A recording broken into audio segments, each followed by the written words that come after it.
isn't this just perfect? Randy, as literally just moments after our caravan left, he sent an arcane items collector here, and check it out.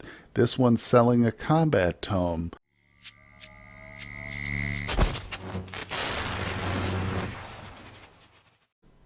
Welcome to the channel, everybody. My name is Ryan, and we are back with some more RimWorld today. This is episode number 9 of our medieval and magic playthrough, and we've got a lot of stuff going on right now, so let's get caught up real quick. We have, of course, some toxic fallout happening thanks to Randy, and we also have an Awakened Shrat event. So if you're unfamiliar with this one, I believe it comes from the Magic mod. If we look at it, it might actually tell us here, source medieval overhaul. So it's the medieval, not the magic one. Got it. But yeah, apparently we cut down too many trees, or we had too many forest fires or something, and so these things are attacking us as a result. They're basically evil tree ints, but we're managing it. And on the positive side of things, Connie has had a little baby. There's the baby. What was his name? Borba. Baby Borba. Let me tell you what, we're keeping that name too. I love it. But little baby Borba is just a normal baseliner, so nothing special in his xenotype. And of course, his personality hasn't been developed yet, but we're hopefully going to turn him into a super pawn. But speaking of super pawns, Connie in the last episode also became an arcane mage. She was magically gifted or whatever.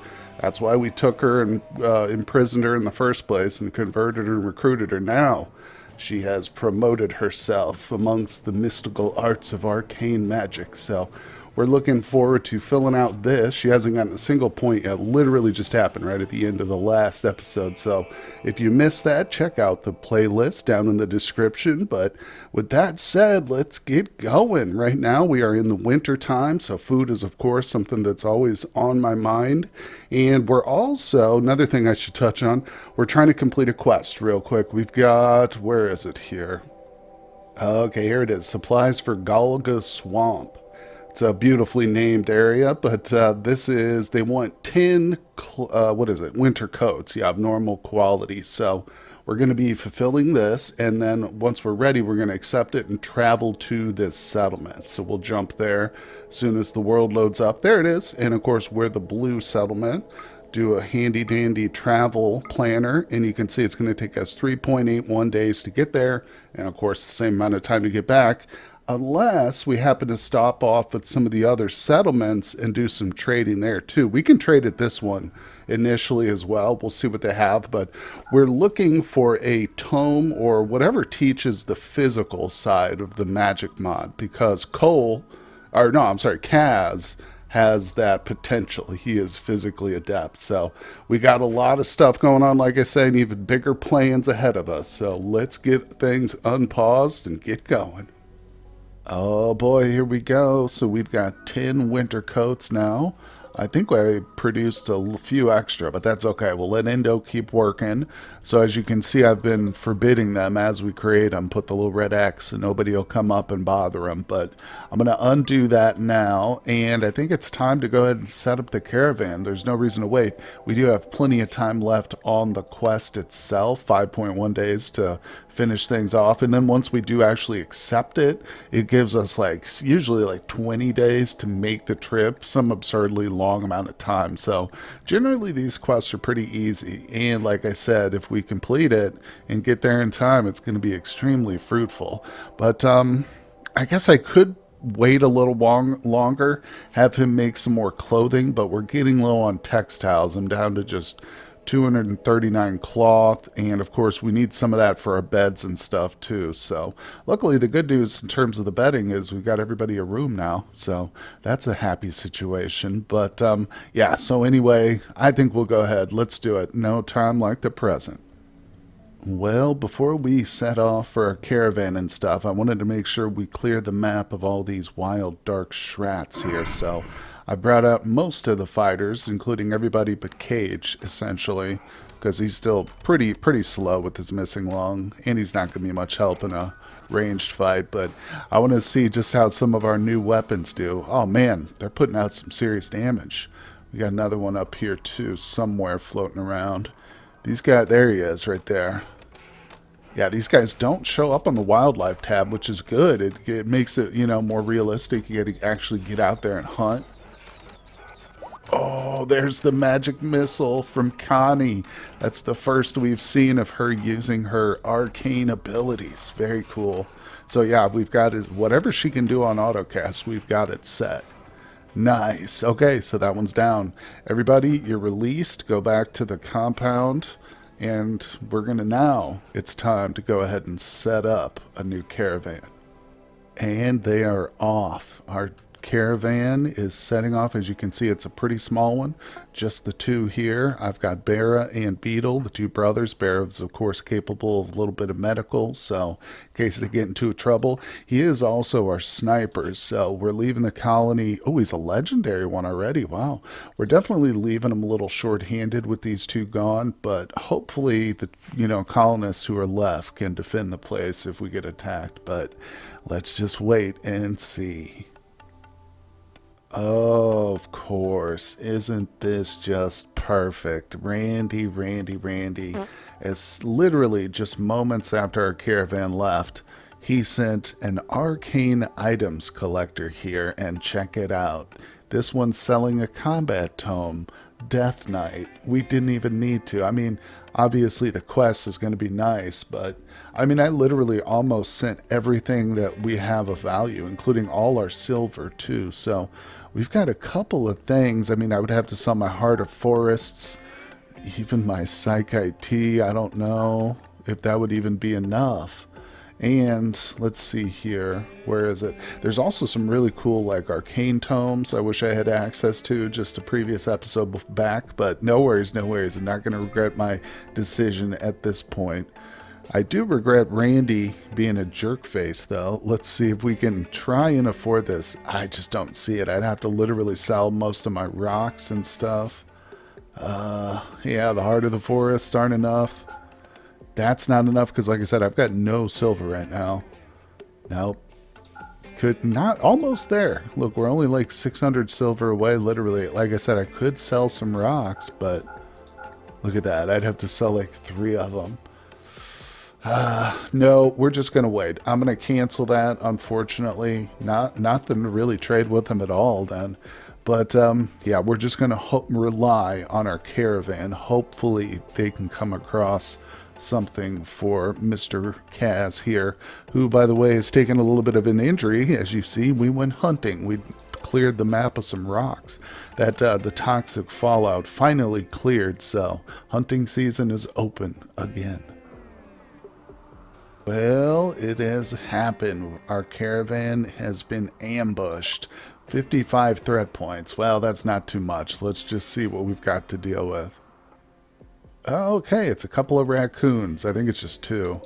Yep. Well, still very risky. We don't want any injuries whatsoever. So let's go ahead and we're just going to run and gun these little guys.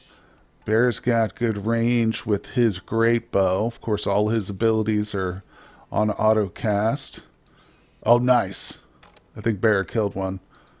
Yeah, let's go. Come on. Nice. All right. Battle 1. Phew. It's always nerve-wracking. You know, of course, I brought medicine and everything with the caravan, but you can never be too careful. So we're close. We're right here. Let's reform. Head to that location. Boom. That's it. Yes, we want to take everything with us, please. Just in the nick of time, caravan has arrived at the Galga Swamp. Good thing, too, because I almost forgot to accept the quest here, and it expires in 10 hours. It just notified me.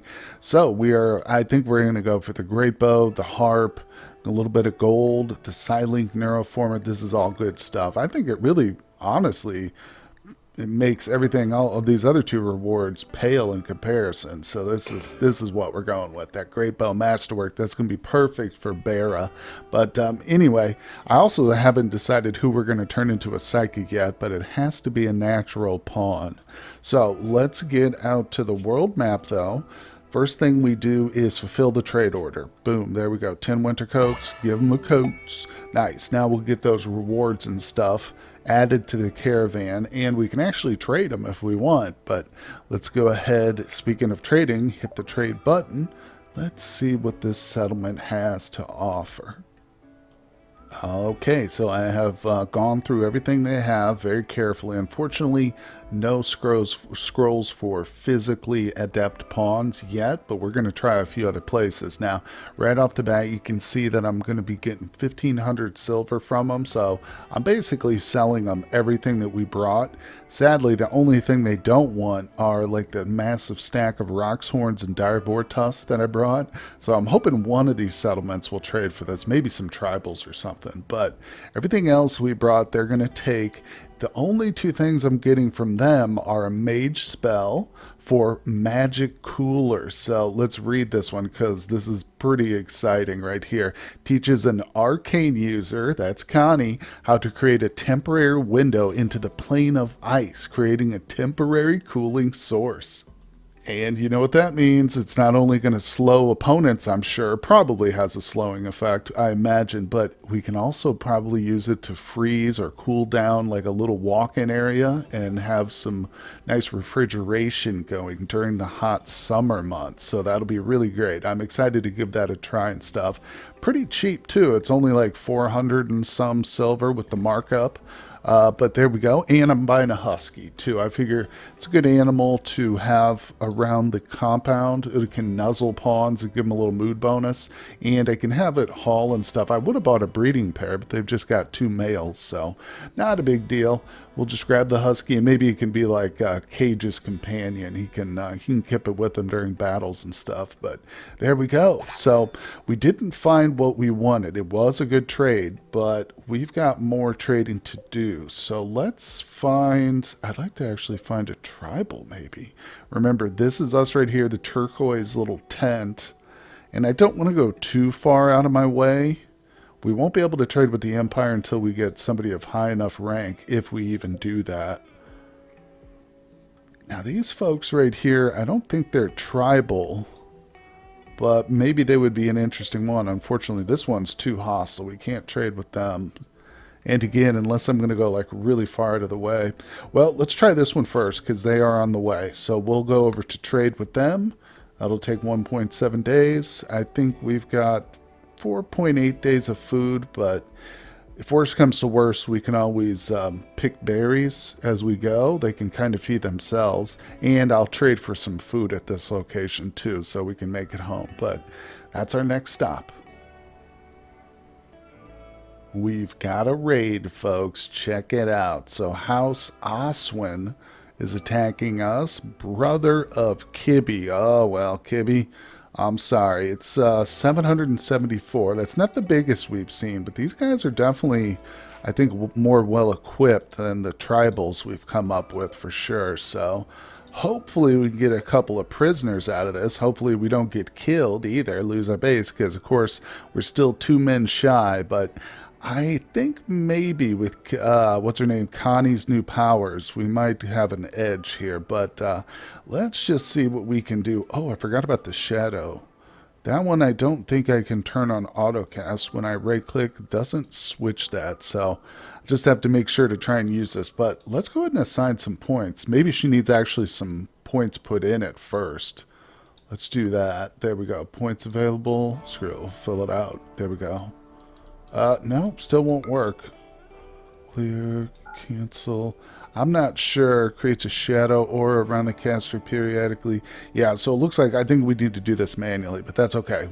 We'll go ahead and use that as soon as we get everybody lined up and stuff. But we do have a little time to wait.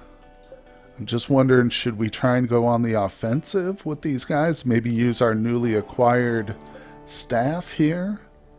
I'm hesitant. It's a one-use item, so I kind of want to save it a little bit, you know, but I don't know. Let's just get prepared and see if we can't complete this raid the old-fashioned way. Well, in the midst of war, there is love, and we've got ourselves a new pair of star-crossed lovers. That's right, Indo and Starry. I friggin' love you! I friggin' love you back! Stop yourself and take a few. Check it out. So she's a little bit younger than him, about 9 years, but not a big deal. Of course, Indo is the father of the four boys, and Starry is one of our newest non-violent pawns, but she's a heck of a construction agent, worker, and she's also hopefully going to be one of our better doctors one day, and not to mention helping out in the gardens quite a bit. So I'm happy for this change too, no doubt about it. Let's see, Indo tried to attract Starry by talking about his own intellectual skills. Starry responded well and is now Indo's lover. Well, there we go. So of course our ideology does not forbid them from sleeping together right away. Boom, looks like they're already on top of it. I didn't even have to assign it. They're ready to go. Whoops, but I did just cancel it. So let me reset that. But that is exciting. And of course, speaking of excitement, the raid is still out there. They haven't attacked us yet. Of course, you know. As soon as they make their move, I'll bring you guys right back. All right, the enemy is on their way. Unfortunately, I didn't quite get the security walls up yet, but we're getting closer. I think I need to switch the animals over to cage. That'd probably be the best. Yeah, we'll just move them all over real quick. There we go. Cage, why don't you head over to the door as usual? I do need it. Someone recommended that I kind of maybe do something a little different with this situation with Cage. Make it maybe a little safer to set up like an extra door down here or something. So I'm considering that, but right now you can see it's still a work in progress, but he's going to head over here. Kaz. Oh, okay. Kaz has picked up the big old staff, the fire staff. Now, yeah, the sidearms mod allows me to keep it in his inventory essentially, and then he can pull it out and use it even though it's not his main weapon. I forgot about that the last time around, but it's still good to have that shelf built. Where's the enemy? What are they doing? Oh, they're fighting the Shrat. Well, thanks for taking out the enemy of my enemy, I guess, huh? Well, anyway, oh, this guy took a serious blow or two for that. Nice. He's not in any mortal danger, but he's definitely slow. So it's always good when a raid kind of staggers themselves out and just kind of shows up in ones or twos at a time instead of a group of 10 all at once. Makes it easier to clear them off. But all right, let's just speed things up and get going.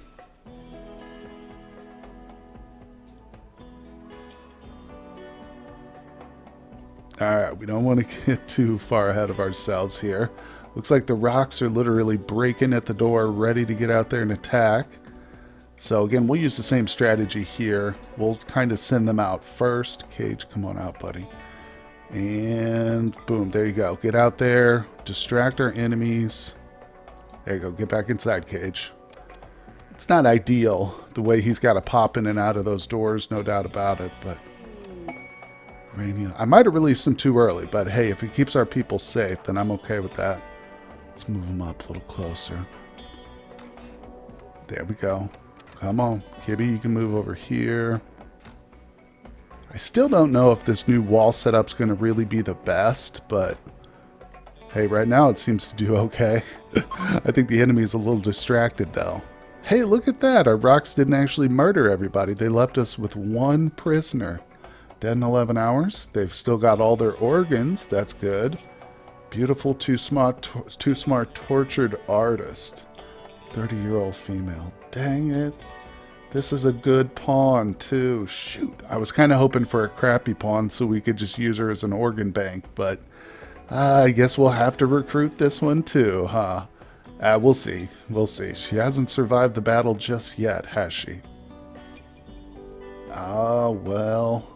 Second location here doesn't seem to have much that's worth trading, unfortunately, and they also don't want our tusks or horns. So, well, there's the only thing that's close is the fighter skills sprint. So, if I could eventually promote Kaz and then teach him sprint, that would be cool. But I don't know if fighter is a specific class or if that just means for all like physical characters. So I don't want to take the chance to waste my 566 silver. I'm also realizing too, even if I did find a tome, let's say right now they had a tome I really wanted, I probably couldn't even afford it. Because at this point, everything we're carrying is like, unless I wanted to get rid of the silent neuroformer, and I don't. So I think we'll just go ahead and head on home. No trading with that one. But it was still an extremely successful mission. So we got the quest completed. They've got the reward on them, our great bow and the silent neuroformer. I went ahead and traded the gold away, but we're going to bring them on home. Safest thing right now. Of course, we can send out trade caravans later on to other factions too. Oh, look here. Yeah, this might be a good one, tribal option. But anyway, let's head back to the base because we got more goings on to take care of here. Well, well, well, Randy has sent us another arcane items collector trader here before our caravan shows up. They're getting close, but they probably won't get here in time, unfortunately. And yes, they do have a scroll or a fighter scroll or whatever. It's for the ranger class too, so I mean, unfortunately, and I tried to trade everything we had for it. I would literally have to trade every rocks that we've got to afford it. So it's still a no-go. We're just going to have to wait, build up some more wealth and stuff, but that's okay. It's a slow process. Luckily, we've got ourselves a couple of magically and might, inclined pawns at the moment. So we're doing okay. I tell you, if I could just find somebody to sell all these rocks horns to, we'd be swimming in the cash right now. But unfortunately not. Let's see. Oh, okay. Here we go. Our caravan has met a potential trading partner. Oh, look at this. Apothecary. That's an interesting one. There's the sniper. We already know the sniper. Now, this is our trader, though. But they've got 1,700 silver on them, but not much else. As you can see, unfortunately. I wonder if we could attack these people. I mean, I know that we can, but I don't think we would survive it, unfortunately. Darn it, I'm interested in the apothecary, but again, we just can't afford it. This one, I couldn't even sell up my rocks to afford it. So, well, no worries, no worries. We'll just move on from that one too. And boy, oh boy, I'm getting excited though. I'm really anxious to get Kaz trained up into whatever role he becomes. Welcome home, Beetle and Bera. They have made it safely, thank goodness.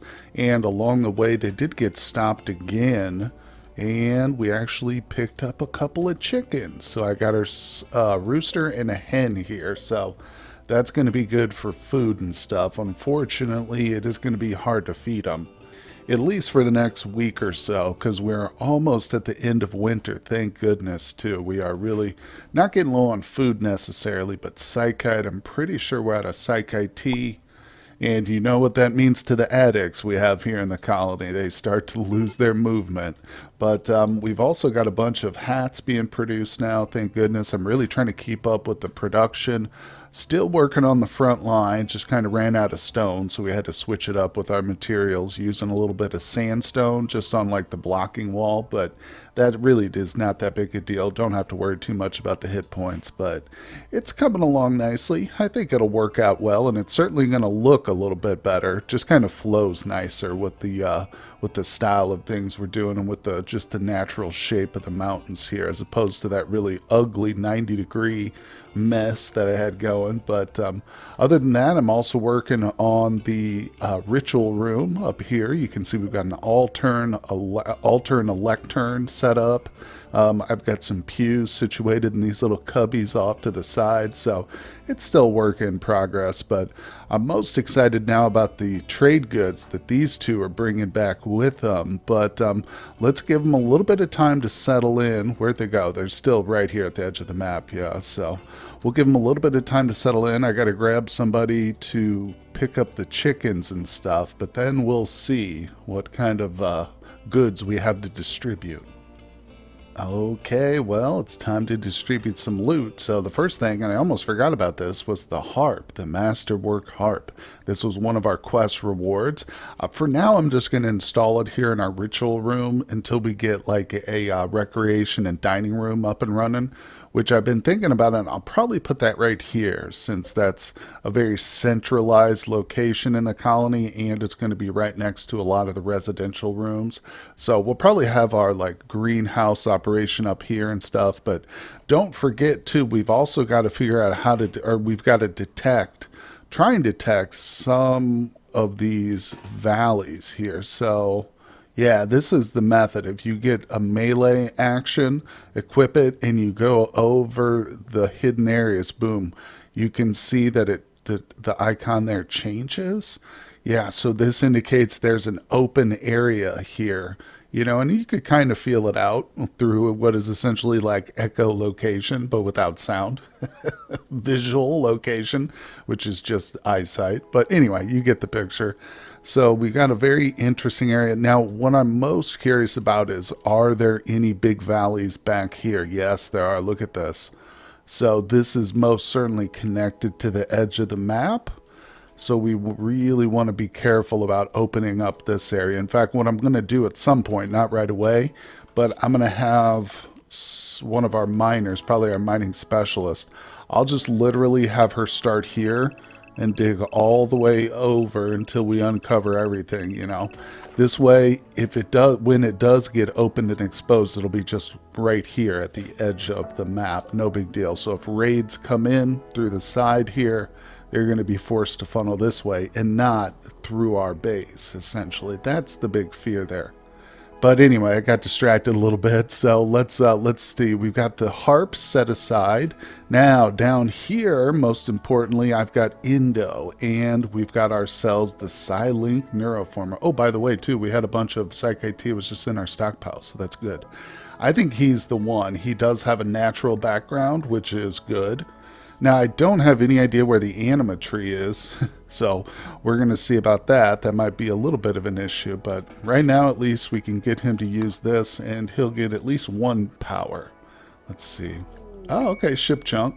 One of the worst powers, but that's okay. That's okay. We'll take it, and like I said, that starts him on the path to psychic abilities. Now, the next thing we've got down here is Bara. I think we're going to replace his great bow, the one he's currently got, with this masterwork great bow. So that's just an upgrade in quality. But that leaves us with this thing right here. I've also got 2 crossbows now from that most recent raid, which are apparently way better than some of these other bows. It also, let me go back to that little tab there. It also turns out the flame bow is considered the worst all-around weapon we've got. So I think I'm going to have Kaz here switch that out. We'll just put one of these crossbows in his hands. It's a fun weapon, and I'd probably keep it around for lighting fires, maybe clearing some of the forest if we need to, for eyesight and stuff. But let's give the next weapon to Beetle. He's one of our hunters, so I'll upgrade his weapon. Oh, yeah, no, speaking of fires, I forgot. I bought those fire pots for him, so that's pretty cool. And when we're on the subject of upgrading weapons, I might as well give our melee guy a nice weapon too. Whoops, let's drop this here, buddy. Where you at? Oh, what's he doing? I forgot he was... Oh, I'm not sure what he's doing, but he's standing there watching for targets. We are going to have him drop his weapon, though. And you get the Iron Greatsword, buddy. There you go. That's an appropriate weapon for our boy Cage. I'm loving it. So upgrades all around, looking pretty good. Oh, and the last thing too is the magic cooler spell. I guess I can get Connie to do this right now, right? She's out there hunting a buck, but let's get her to read this real quick. All right, there she goes. Another very anticlimactic event, but she did get the ability there. I saved it too, just in case I screwed it up and maybe she needed to be a higher level, but it looks good. Creates a dimensional pocket that taps into the plane of ice, reducing heat in a confined area. The cooler must be sustained by the mage. Reduces max mana while active. Oh, that's important to note. Cooldown 60 seconds, targets other. So it sounds like it doesn't have any abilities for combat, as I speculated. I was hoping maybe it would also slow targets, but I think it's specifically for cooling and keeping foods preserved. So, I mean, that's still incredibly helpful. And for 500 silver, I'll take it. You know it. Okay, well, I think we're going to have a little ritual here. We're going to do our Christmas tree ritual, whatever it's called, to end out the episode. Hopefully, we can get a positive mood buff, but we're also trying to work towards Reformation so I can officially add the mining specialist because I kind of goofed that up on our first Reformation event. But nonetheless, I'm still learning the fluid ideology, so it's going to be a good one. I can feel it. Let's speed things up, get it going here, see what happens. Nice, unforgettable. Well, we didn't get a specific reward, but I'm okay with that because we did get 2 points. So I believe we have 3 points now. Yeah, because I did just a random ritual at one point trying to boost mood. So we're at 3 of 12. And we are making some progress. So yeah, the next one, I don't know. We'll see if I'm going to do, I might add another meme, but we'll see how that goes. For right now, I'm not too worried about it. We got a long ways to go before we can reform again, unfortunately. That's why this room here is kind of a priority. But thank you guys so much for joining me for today's episode. Hit that like button for me if you're enjoying the content so far. And once again, as always, thank you guys for the comments. It's really great to hear from you guys, your suggestions, your encouragement. Really appreciate it very much. So keep it up, everybody, and I will see you all on the next episode.